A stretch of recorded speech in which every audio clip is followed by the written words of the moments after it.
No document in world history so changed the world for the better as did the Ten Commandments. Western civilization, the civilization that developed universal human rights, created women's equality, ended slavery, created parliamentary democracy, among other unique achievements, would not have developed without them. As you will see when each of the Ten Commandments is explained, these commandments are as relevant today as when they were given over 3,000 years ago. In fact, they're so relevant that the Ten Commandments are all that is necessary to make a good world, a world free of tyranny and cruelty. Imagine for a moment a world in which there was no murder or theft. In such a world, there would be no need for armies or police or weapons. Men and women and children could walk anywhere at any time of day or night without any fear of being killed or robbed. Imagine further a world in which no one coveted what belonged to their neighbor, a world in which children honored their mother and father and the family unit thrived, a world in which people obeyed the injunction not to lie. The recipe for a good world is all there in these 10 sublime commandments. But there is a catch. The Ten Commandments are predicated on the belief that they were given by an authority higher than any man, any king, or any government. That's why the sentence preceding the Ten Commandments asserts the following: God spoke all these words. You see, if the Ten Commandments, as great as they are, were given by any human authority, then any person could say, "Who is this man Moses? Who is this king or queen? Who is this government to tell me how I should behave?" Okay, so why is God indispensable to the Ten Commandments? Because, to put it as directly as possible, if it isn't God who declares murder wrong, murder isn't wrong. Yes, this strikes many people today as incomprehensible, even absurd. Many of you are thinking, is this guy saying you can't be a good person if you don't believe in God?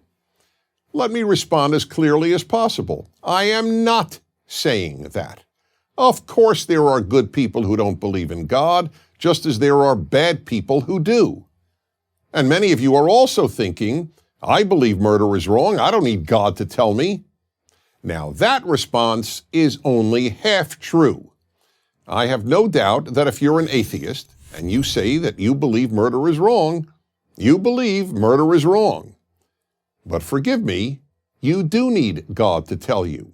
We all need God to tell us. You see, even if you figured out murder is wrong on your own, without God and the Ten Commandments, how do you know it's wrong? Not believe it's wrong, I mean know it's wrong.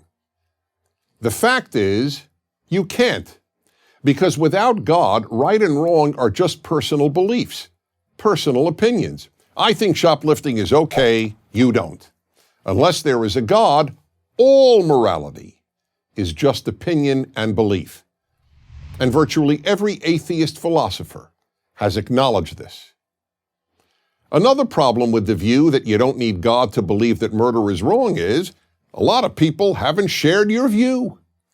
And you don't have to go back very far in history to prove this. In the 20th century, millions of people in communist societies and under Nazism killed about 100 million people. And that doesn't count a single soldier killed in war. So don't get too confident about people's ability to figure out right from wrong without a higher authority. It's all too easy to be swayed by a government or a demagogue or an ideology, or to rationalize that the wrong you're doing isn't really wrong. And even if you do figure out what is right and wrong, God is still necessary. People who know the difference between right and wrong do the wrong thing all the time. You know why? Because they can. They can because they think no one is watching. But if you recognize that God is the source of moral law, you believe that He is always watching. So even if you're an atheist, you would want people to live by the moral laws of the Ten Commandments. And even an atheist has to admit that the more people who believe God gave them, and therefore they are not just opinion, the better the world would be. In 3,000 years, no one has ever come up with a better system than the God-based 10 Commandments for making a better world, and no one ever will. I'm Dennis Prager. What is the first of the 10 Commandments? It might seem like an odd question, but it's not. Jews and Christians give different answers. The reason is that what we know as the 10 Commandments is, in the original Hebrew, the 10 statements. And since the Hebrew is the original, we begin with the first statement, which all religions agree is, I am the Lord your God, who took you out of the land of Egypt, out of the house of bondage. This statement is so important that none of the other commandments make sense without it. First, it asserts that God is giving these commandments, not Moses and not any other human being. Second, God is the one who delivered you from slavery. Again, no human being did this, not even Moses. Therefore, you have an obligation to me, God. And what is that obligation? That you live by the following 9 commandments. This is the beginning of what is known as ethical monotheism, the greatest world-changing innovation of the Hebrew Bible. It means 2 things. Ethical monotheism means that the one God, that's monotheism, is the source of ethics, of morality. Morality, an objective code of right and wrong, does not emanate from human opinion. It emanates from God and therefore transcends human opinion. The other meaning of ethical monotheism is that what God most wants from us is that we treat other human beings morally. None of the 10 Commandments concern what humans must do, quote unquote, for God. Pre-10 Commandments religions all believe that people must do a lot for their gods. For example, feed them and even sacrifice people to them. But now, thanks to the 10 Commandments, mankind learned that what God wants is that we be good to our fellow human beings. Even the commandments concerning not having false gods and not carrying God's name in vain are ultimately about morality. The thing we can do for God is to treat all his other children decently. Every parent can relate to this. Parents, or at least healthy parents, have indescribable joy when they see their children act lovingly toward one another, and indescribable pain when they see their children hurt one another. So too God, who is likened to our Father in heaven, cares most about how we treat other human beings, all of whom are his children. The third critical teaching of the first statement, I am the Lord your God who took you out of Egypt, out of the house of bondage, is the importance and the meaning of freedom. Note that God is not saying in this introduction to the 10 Commandments that he created the world. It surely would have made a lot of sense for God to introduce the 10 Commandments with this statement, I am the Lord your God who created the world. That is, after all, pretty impressive and would make sense. I created the world, you better listen to me. But no. The one thing God declares is that he took the children of Israel out of slavery and into freedom. That's how much God hates slavery and how important God considers freedom. The founders of America based their entire view of America on this belief that God wants us to be free. That is why the most iconic symbol of the American Revolution, the Liberty Bell, has only one sentence inscribed on it, a verse from the Hebrew Bible, proclaim liberty throughout all the land unto all the inhabitants thereof. But there is one other equally important lesson about freedom imparted by the opening statement of the 10 Commandments, what freedom means. The giver of the 10 Commandments is in effect saying, I took you out of slavery and into freedom, and these 10 Commandments are the way to make a free society. You cannot be a free people if you do whatever you want. Freedom comes from moral self-control. There is no other way to achieve it. And fourth and finally, by telling us that he liberated the Hebrew slaves, God made clear that He cares deeply about human beings. It is impressive to create the world, but what most matters is not only that there is a Creator, but that the Creator cares about His creation. All of that is in the one statement with which the Ten Commandments begins. I'm Dennis Prager. Let's discuss the second commandment according to the oldest, that is the Jewish enumeration of the Ten Commandments. In Christian tradition, it's the first commandment.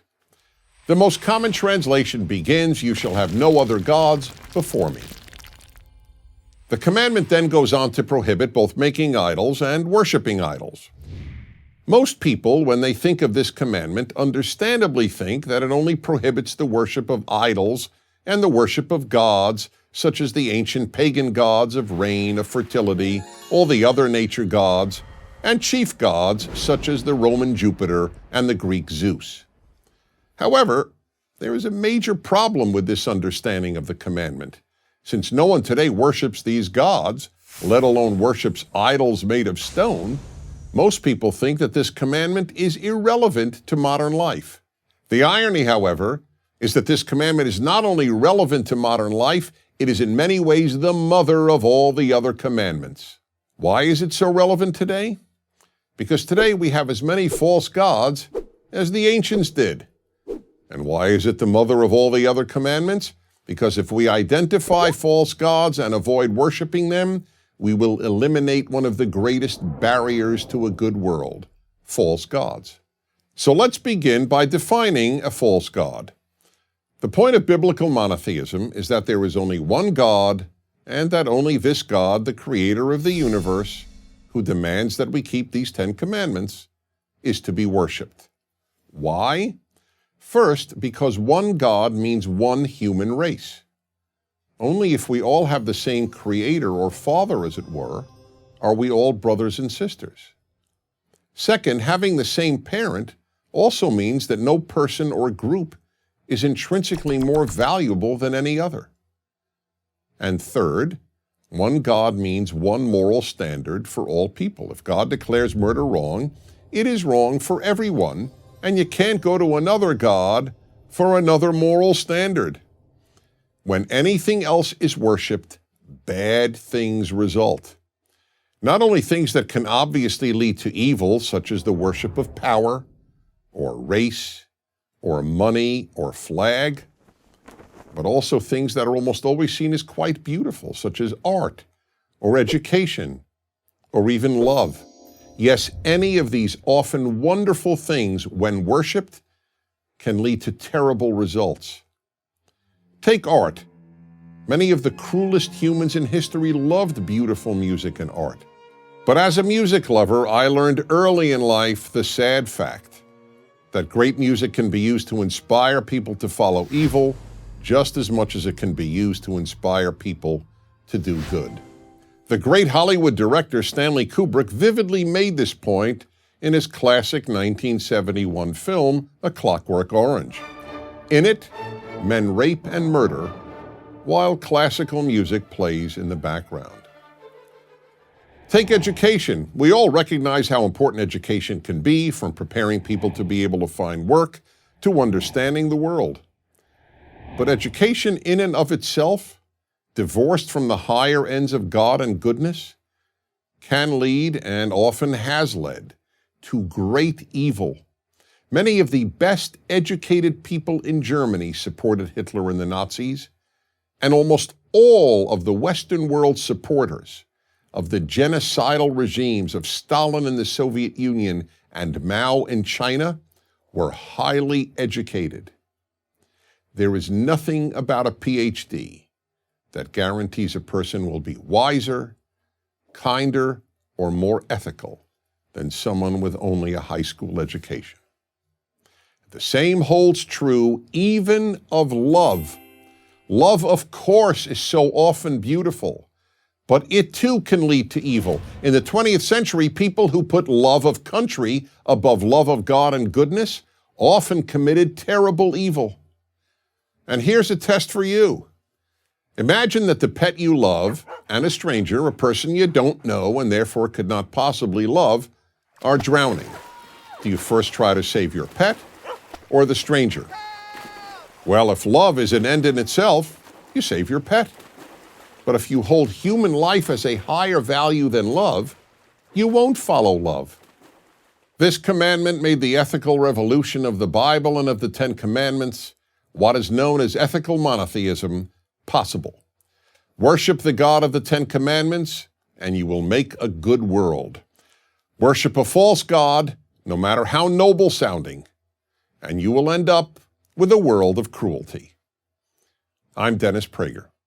Is there such a thing as the worst sin, one sin that is worse than all the others? Well, there is. I am well aware that some people differ. They maintain that we can't declare any sin worse than any other. To God, a sin is how it's often expressed. In this view, a person who steals a stapler from the office is committing as grievous a sin in God's eyes as a murderer. But most people intuitively, as well as biblically, understand that some sins are clearly worse than others. We are confident that God has at least as much common sense as we do. The God of Judaism and Christianity does not equate stealing an office item with murder. So then, what is the worst sin? The worst sin is committing evil in God's name. How do we know? From the third commandment of the Ten Commandments. This is the only one of the Ten Commandments that states that God will not forgive a person who violates the commandment. What does the commandment say? It is most commonly translated as, "Do not take the name of the Lord thy God in vain, for the Lord will not hold guiltless," meaning will not forgive, "whoever takes his name in vain." Most people understandably think that the commandment forbids saying God's name for no good reason. So something like, "God, did I have a rough day at work today," violates the third commandment. But that interpretation presents a real problem. It would mean that whereas God could forgive the violation of any of the other commandments, dishonoring one's parents, stealing, adultery, or even committing murder, he would never forgive someone who said, "God, did I have a rough day at work today?" Let's be honest. That would render God and the Ten Commandments morally incomprehensible. Well, as it happens, the commandment is not the problem is the translation. The Hebrew original does not say, "do not take." It says, "do not carry." The Hebrew literally reads, "Do not carry the name of the Lord thy God in vain." One of the most widely used new translations of the Bible, the New International Version, or NIV, uses the word misuse rather than the word take. "You shall not misuse the name of the Lord your God." This is much closer to the original's intent. What does it mean to carry or to misuse God's name? It means committing evil in God's name, and that God will not forgive. Why not? When an irreligious person commits evil, it doesn't bring God and religion into disrepute. But when religious people commit evil, especially in God's name, they are not only committing evil, they are doing terrible damage to the name of God. In our time, there is an example of this. The evils committed by Islamists who torture, bomb, cut throats, and mass murder, all in the name of God, do terrible damage to the name of God. It is not coincidental that what is called the new atheism, the immense eruption of atheist activism, followed the 9/11 attacks on America by Islamist terrorists. In fact, the most frequent argument against God and religion concerns evil committed in God's name, whether it is done in the name of Allah today or was done in the past in the name of Christ. People who murder in the name of God not only kill their victims, they kill God too. That's why the greatest sin is religious evil. That's what the third commandment is there to teach. Don't carry God's name in vain. If you do, God won't forgive you. I'm Dennis Prager. Many people who revere the Ten Commandments don't think that the fourth is particularly important, let alone binding.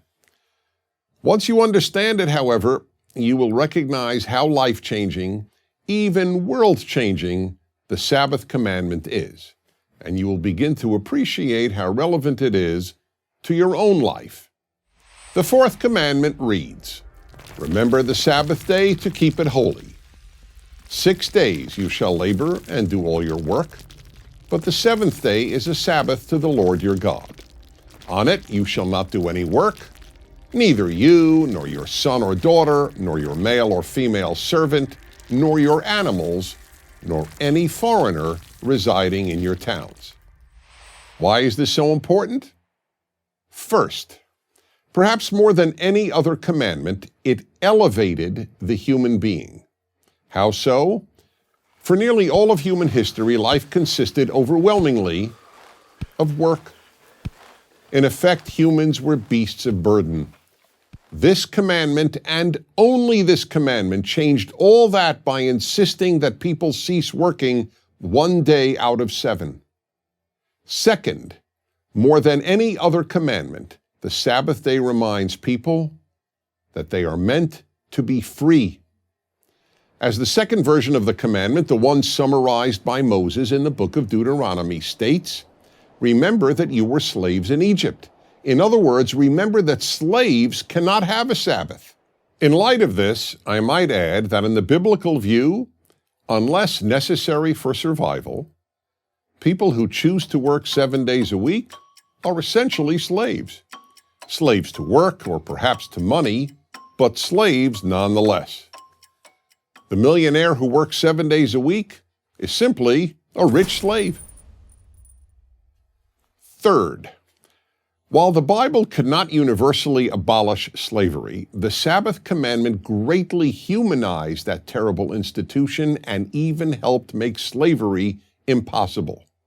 By definition, a slave owner was under no obligation to allow a slave to ever rest, let alone to rest 1 day every week. Yet that is exactly what the fourth commandment commanded. Even a slave has fundamental human rights. Therefore, a slave, too, is a human being. Fourth, the Sabbath almost single-handedly creates and strengthens family ties and friendships. When a person takes off from work 1 day every week, that day almost inevitably becomes a day spent with other people, namely family and or friends. It has similar positive effects on marriages. Ask anyone married to a workaholic how good it would be for their marriage if the workaholic would not work for 1 day each week. And you can appreciate the power of the Sabbath day. Fifth, the Sabbath commandment granted animals dignity. Even one's animals had to rest 1 day a week. It is, to the best of our knowledge, the first national law in history on behalf of animals. And its benefits to animals surely went beyond a mandatory day of rest for them.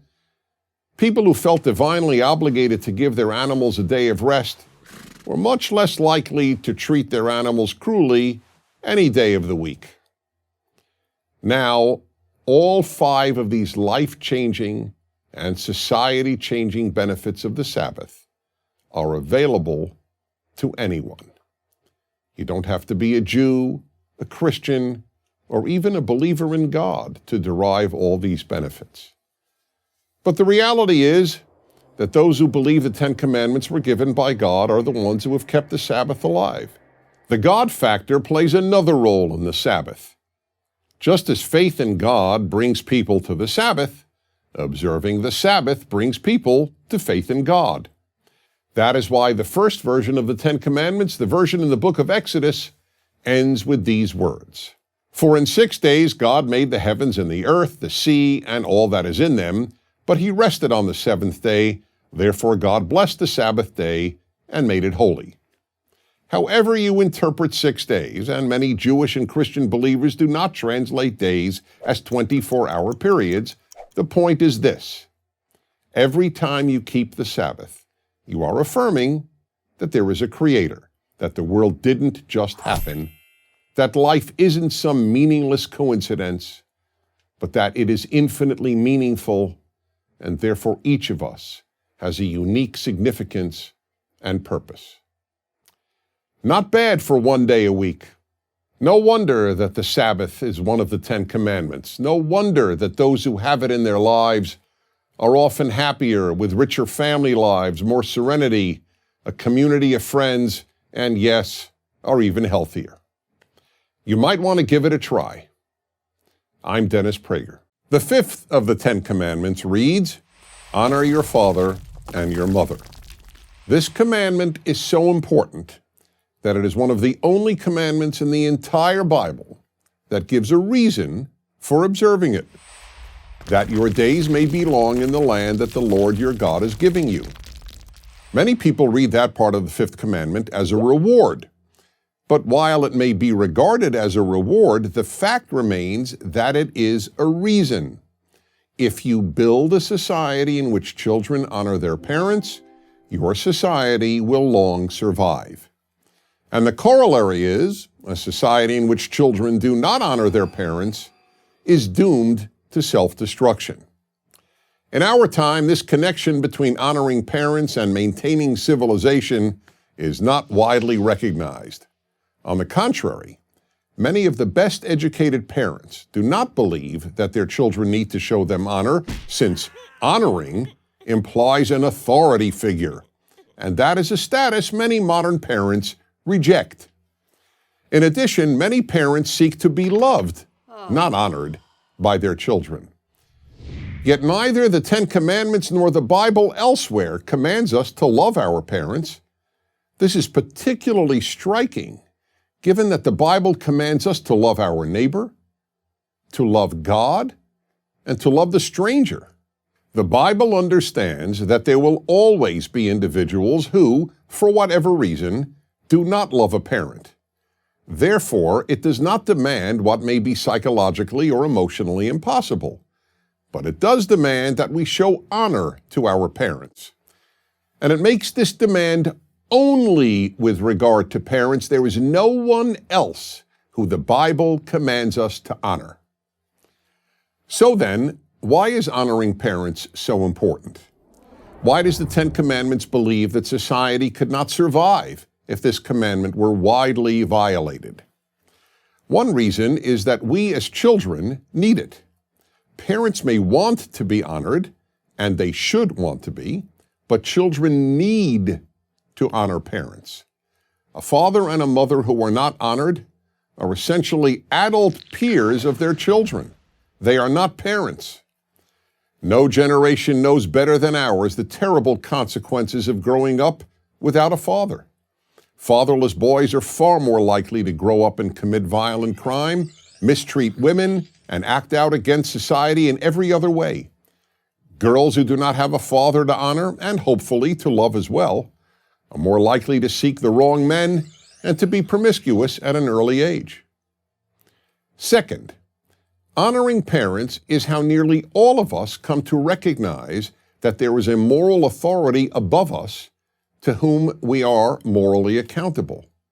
And without this, we cannot create or maintain a moral society. Of course, for the 10 Commandments, the ultimate moral authority is God, who is therefore higher than even our parents. But it is very difficult to come to honor God without having had a parent, especially a father, to honor. Sigmund Freud, the father of psychiatry and an atheist, theorized that one's attitude towards one's father largely shaped one's attitude toward God.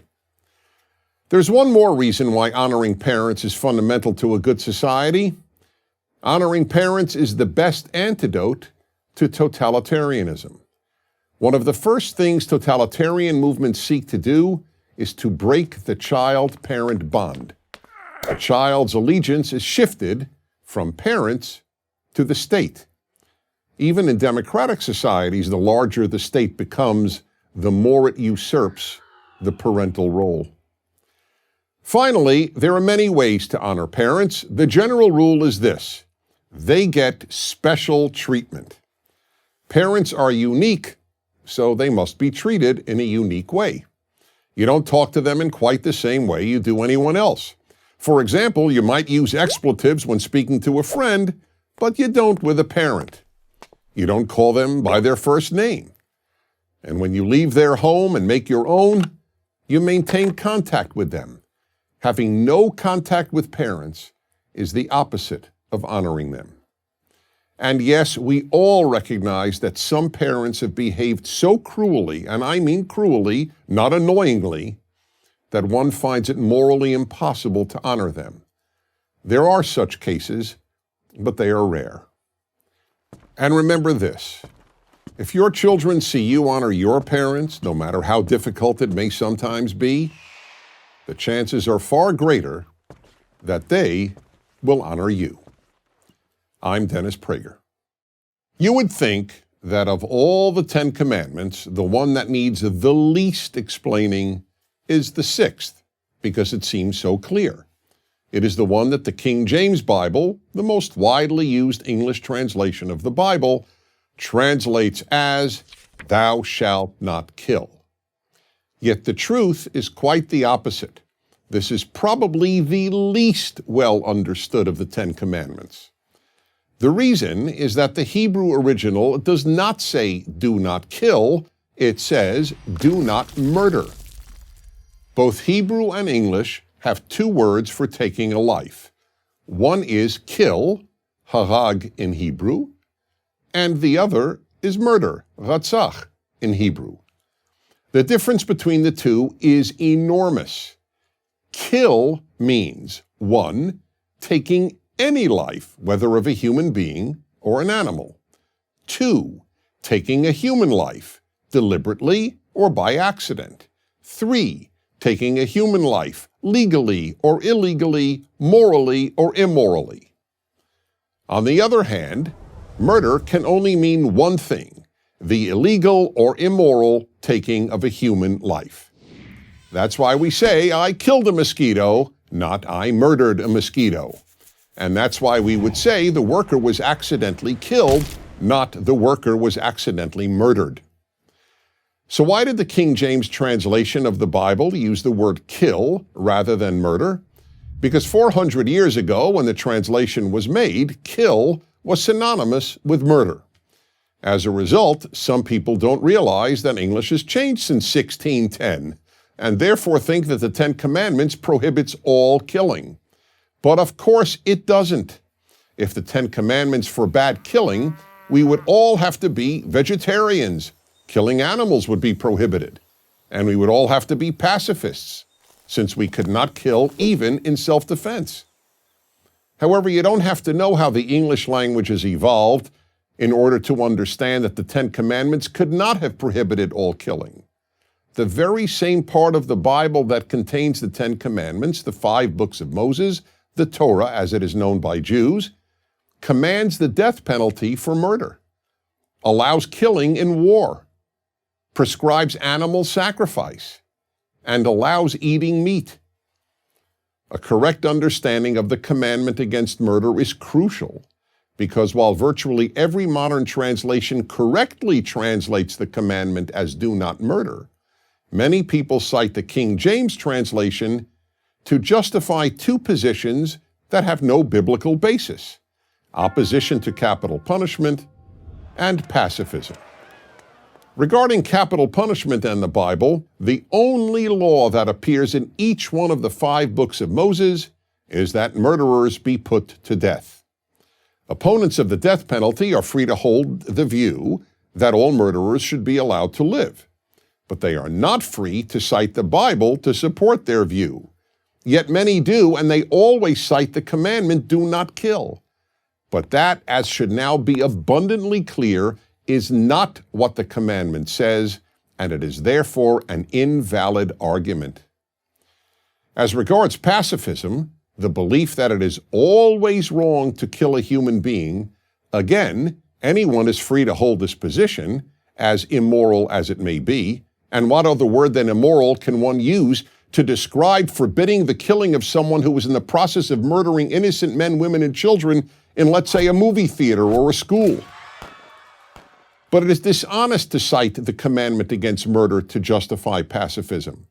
There is moral killing, most obviously when done in self-defense against an aggressor, and there is immoral killing. And the word for that is murder. The 10 Commandments are portrayed on 2 tablets.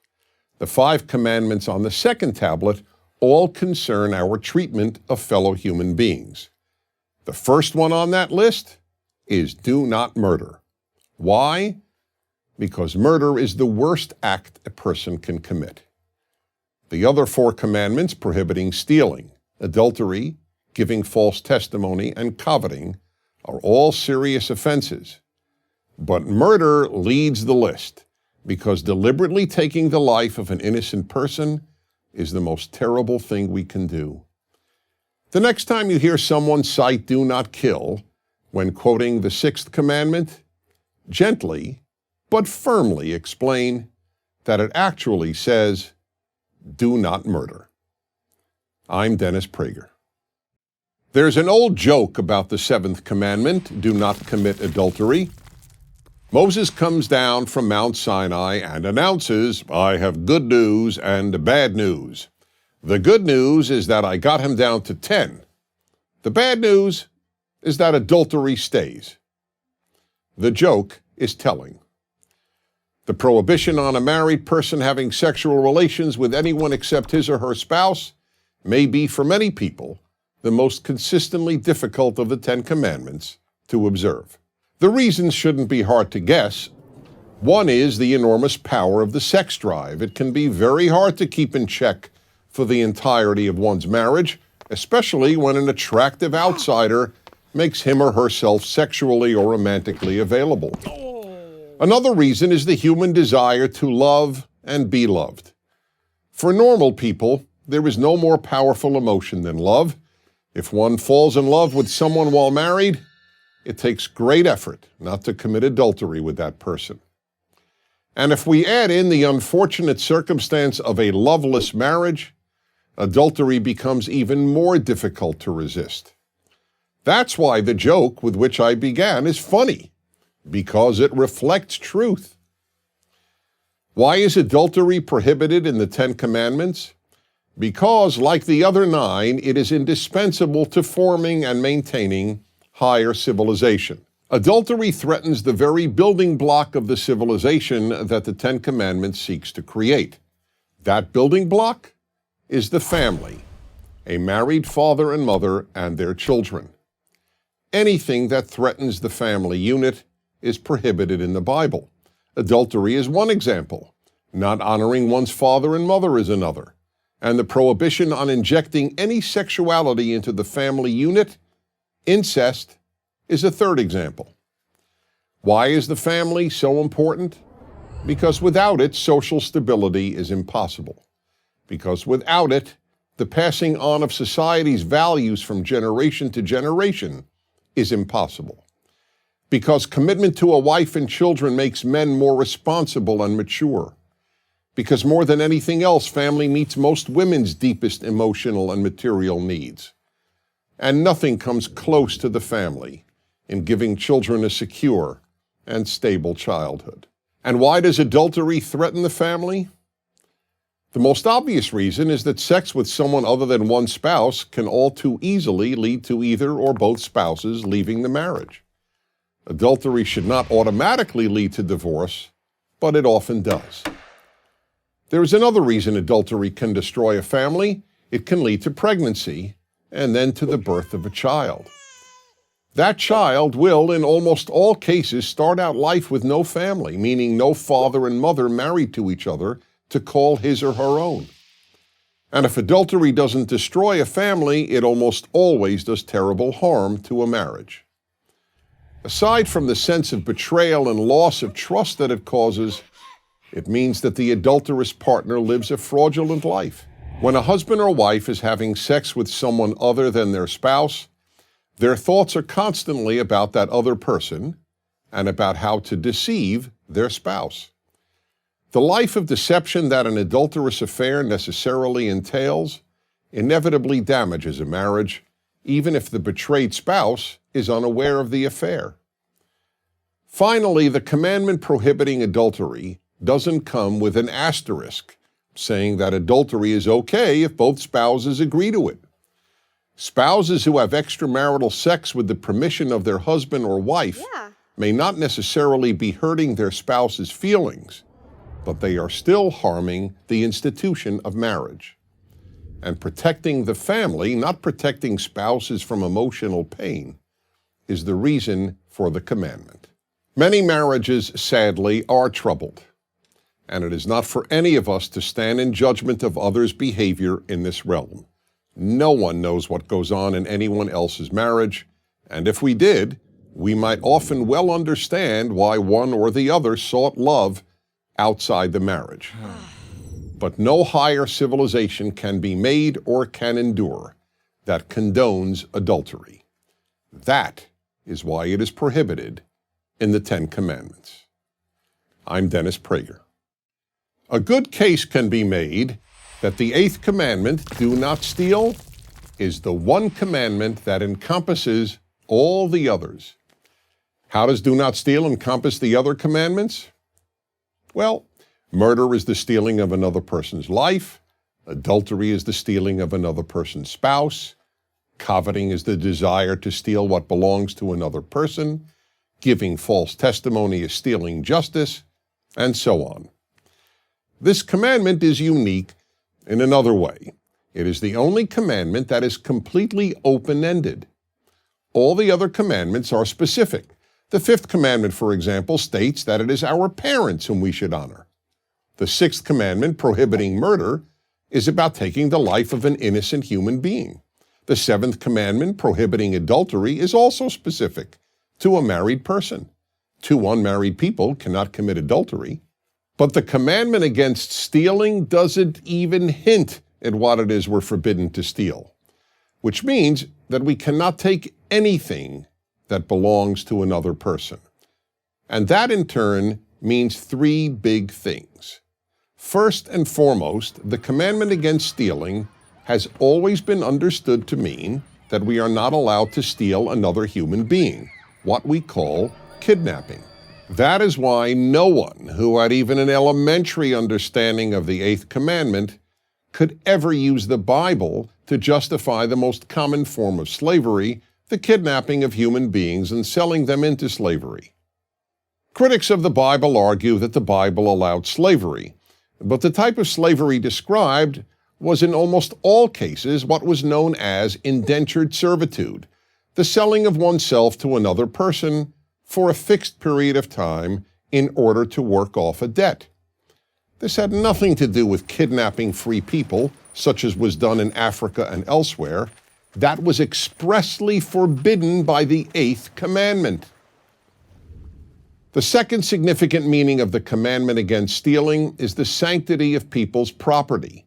Just as we are forbidden to steal people, we are forbidden to steal what people own. It has been shown over and over that private property, beginning with land ownership, is indispensable to creating a free and decent society. Every totalitarian regime takes away private property rights. In the ancient and medieval world, a few rich people owned all the land, and the majority of the population worked on that land for the enrichment of the owners. And then in 19th century Europe, many socialists argued for taking away private property and giving it to the quote-unquote people. Where that advice was followed, in what came to be known as the communist world, theft of property quickly resulted in theft of freedom and ultimately massive theft of life. The third enormously important meaning of the commandment against stealing concerns the many non-material things each person owns: their reputation, their dignity, their trust, and their intellectual property. Let's quickly run through these. 1. A person's reputation. Stealing a person's good name, whether through libel, slander, or gossip, is a particularly destructive form of theft because, unlike money or property, once a person's good name has been stolen, it can almost never be fully restored. 2. A person's dignity. The act of stealing a person's dignity is known as humiliation. And humiliating a person, especially in public, can do permanent damage to what is perhaps the most precious thing any of us owns, our dignity. 3. A person's trust. Stealing a person's trust is known as deceiving someone. In fact, in Hebrew, a term for tricking someone is gnevat da'at, which literally means stealing knowledge. One example is tricking people into buying something, as when a real estate agent omits telling a prospective purchaser all the flaws in a home in order to make a sale. Another example would be when someone deceives another person with insincere proclamations of love in order to obtain material or sexual favors. 4. A person's intellectual property.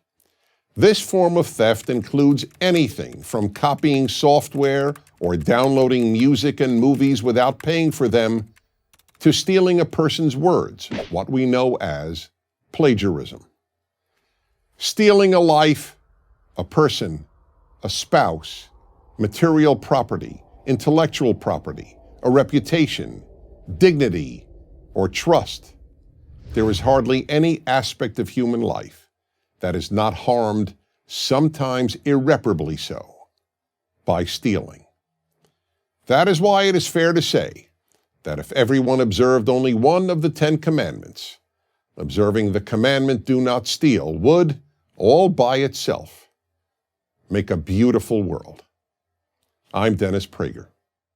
The 9th of the 10 commandments is, you shall not give false witness against your neighbor. This means 2 things. Do not lie when testifying in court, and do not lie, period.